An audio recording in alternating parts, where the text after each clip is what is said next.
नवी मुंबईमध्ये ह्याच्या रेसिडेन्सीमध्ये मध्यरात्री आग लागलेली आहे। आपण पाहतो की या आगीमध्ये आतापर्यंत 4 जणांचा दुर्दैवी मृत्यू झालेला आहे, तर 10 जण हे गंभीर जखमी झालेले आहेत। आपण पाहतोय की माजी खासदार संजू नाईक हे देखील सध्या सोसायटीमध्ये आलेले आहेत, ते देखील नागरिकांची विचारपूस करत आहे। खरं तर सर आपलं टीव्ही 9 मध्ये सर स्वागत आहे। आम्ही पाहतोय की आपण मगापासून अर्ध्या तासापासून या नागरिकांशी संवाद साधताय। काय सध्या माहिती काय प्राप्त झाली?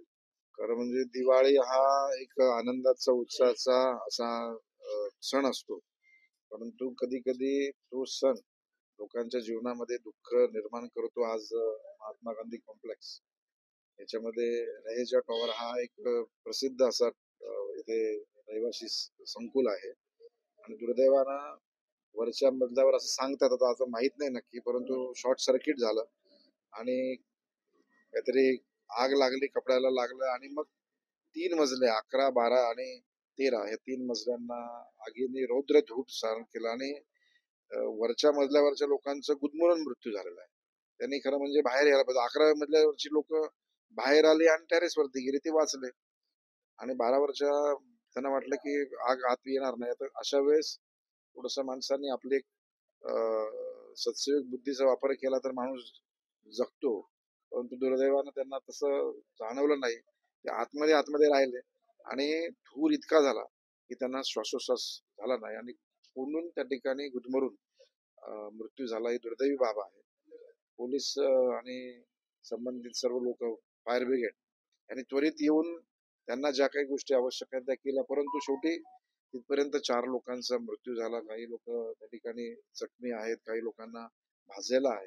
परंतु अशी घटना टाळण्यासाठी आपण सर्वांनीच सतर्क राहिलं पाहिजे, कारण दिवाळीमध्ये ह्या घटना जनरली आपण बघतो की दिवाळीमध्ये आपण लाइटिंग करतो, फटाके असतात, त्याच्यातून आनंद घेण्याचा एकंदरीत वातावरणामध्ये अशा प्रकारच्या दुर्घटना घडतात आणि असं दुर्दैवी मृत्यू होतो।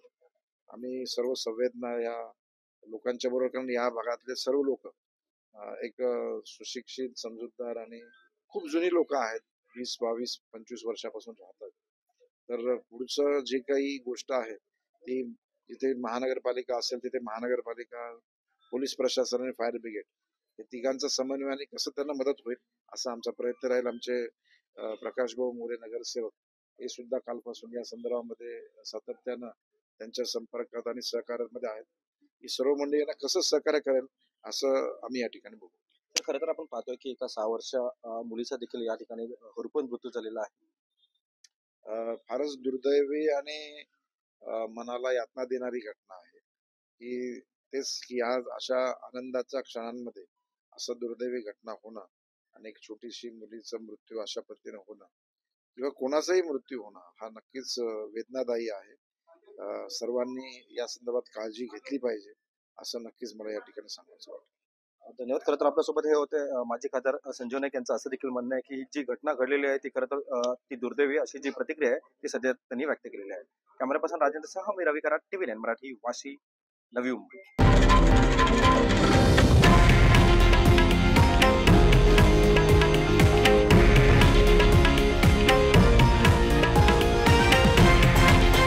हे आहे देशातील नंबर 1 न्यूज नेटवर्क आणि आपण पाहत आहात टीव्ही 9 मराठी, एकमेव।